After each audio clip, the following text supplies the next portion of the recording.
जी sir, आज क्या कुछ मामला रहा जिसके लिए पीसी करनी पड़ी आज आपको? देखिए, सबसे पहले तो मैं अपने पत्रकार छायाकार बंधु साथियों का आभार व्यक्त करता हूं जो समय समय पर समाज की आवाज़ उठाते रहते हैं। कल दिनांक 21 फरवरी को माननीय डीजी सर श्री सुदेश कुमार शर्मा जी, जो पानीपत में सेशन जज की पोस्टेड हैं, के द्वारा एक अहम निर्णय दिया गया है। वर्ष 2020 के अंदर आटा गांव के अंदर एक निर्मम हत्या की गई थी, ब्रूचुअल मर्डर जिसको हम कह सकते हैं। एक साथी के द्वारा अपने ही साथी सोनू की हत्या की गई थी। दा, जिसको हम पेड़ वगैरह काटते हैं, उसके माध्यम से उसकी बॉडी के टुकड़े टुकड़े कर दिए गए थे। निर्मम हत्या की गई थी आरोपी धनराज के द्वारा। और उसके बावजूद बात यहां नहीं रुकी। छोटा सा लेन देन था पैसे का, 5 लाख रुपए का। सोनू को 5 लाख रुपए देने थे धनराज के द्वारा। पोल्ट्री फार्म में मैनेजर के रूप में कार्य करते थे सोनू, घर का जीवन यापन करते थे। ये पीला गुलाबी कार्ड उसके माँ बाप का बना हुआ है। गरीब माँ बाप हैं। सुमित्रा उसकी माँ बहुत गरीब है, पापा हैं। इसके सहारे अब वो जीवन यापन कर रहे हैं। ये हालत आज उसके परिवार की है। परंतु एक समय ऐसा था, एक अच्छा जीवन वो जी रहे थे।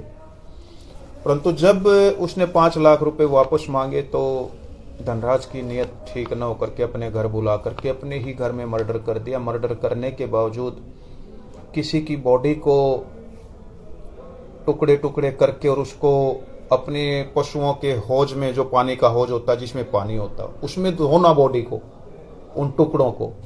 मैं ये कहूँगा इंसानियत कहीं उसके अंदर नहीं थी।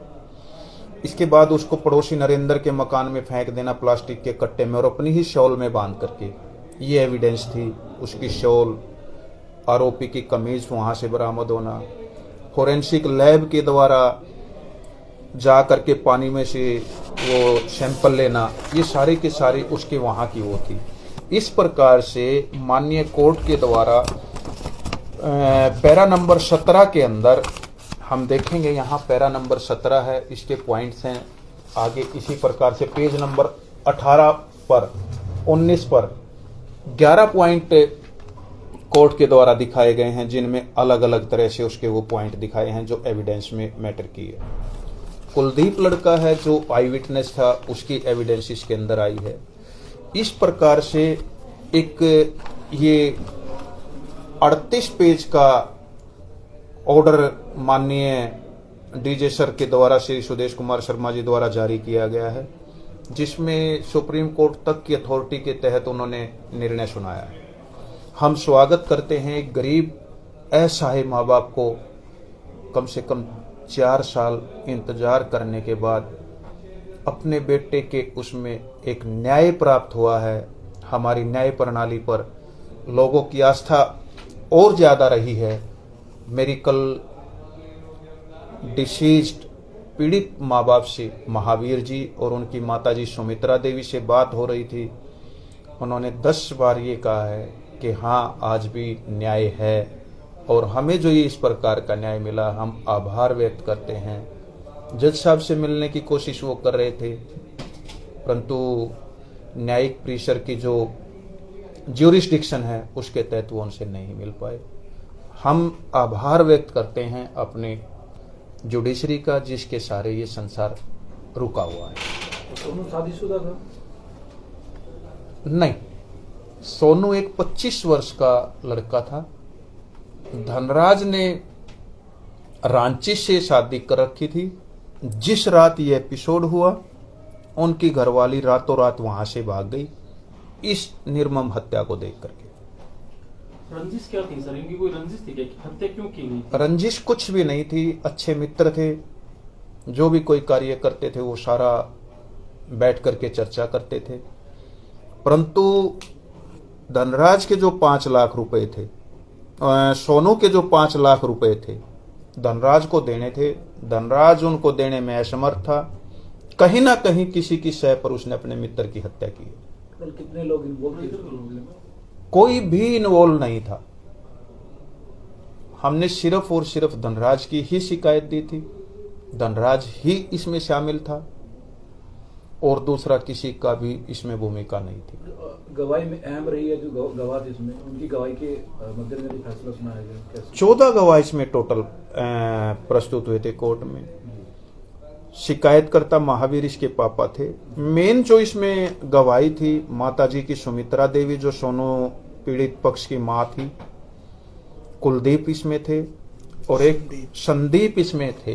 इनकी गवाही मेन थी, जिन्होंने मौका पर उनको साथ इकट्ठे देखा। सारा उनके तहत ये कार्य हुआ। तो जिससे फैसला आया उसके बाद माँ बाप का क्या रिएक्शन रहा फैसले के बाद? माँ बाप ने जाके मंदिर मत्था टेका है। मेरी जैसे उनसे टेलीफोनिकली बात हुई है।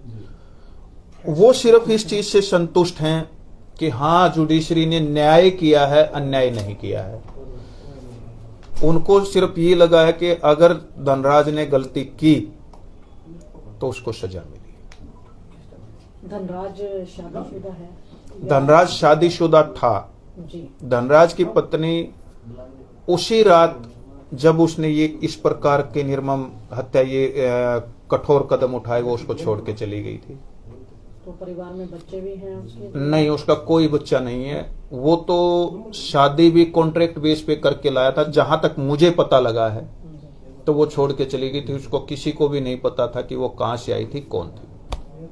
तो अभी आप कह रहे थे एक लड़का जो गवाह है, वो चशमदीद गवाह, वो मौके पर मौजूद था, उसने मतलब जो गवाही दी चशमदीद गवाह में जो आया। जब धनराज पीड़ित सोनू को अपने घर लेके गया, उसने देखा ये दोनों घर में इकट्ठे प्रवेश कर रहे हैं। जब धनराज चौराहे पर ये बैठा था, ठेके से शराब लेने गया, वो उसने पूछा कहां आप जा रहे हो। उसने सारी गतिविधियां कोर्ट में बताई हैं कि ऐसे ऐसे हुई दोनों ने। मतलब सोनू की मौत से पहले जितनी भी एक्टिविटीज थी जी, 3 घंटे की एक्टिविटी उसने कोर्ट में अपनी स्टेटमेंट में नोट कराई, दोनों ने, कुलदीप और संदीप ने। तो अब ये जो बुद्धि सुलझी है मर्डर की, जी, तो कितनी सजा इसको धनराज को मिली और किस किस एक्ट के तहत? मतलब मैं ये कहूंगा इससे ज्यादा सजा हो नहीं सकती। आजीवन कारावास 302 आईपीसी अंडर सेक्शन है, जेर धारा 201 के तहत अलग से 7 वर्ष की सजा है। 25-25 हजार दोनों में जुर्माना लगाया गया है। यदि वो जुर्माना नहीं दे पाता तो उस अवस्था में 2 साल की अतिरिक्त सजा उनको काटनी पड़ेगी। कितना समय लगा न्याय पाने के लिए? 2020 में ये निर्मम हत्या हुई थी और अब 24 आ गया है। मैं ये कहूंगा लगभग 3 साल का टाइम, 4 साल का टाइम ये लगा है। इसमें एविडेंस बहुत ज्यादा थी। आप देखेंगे इसके अंदर परिवार में कोई और ये है जो उनके माता पिता की ये देख-रेख करने 42 पेज की जो ये आपकी ऑर्डर है, ये सारे का सारा काफी ऑब्जर्वेशन के तहत सुनाया गया है टोटली। आप ये देखेंगे किस तरह से निर्मम हत्या दाह के द्वारा की गई है। सारी उनको वो देखते हुए ये दाह की अलग से उसमें वो दिखाई गई है।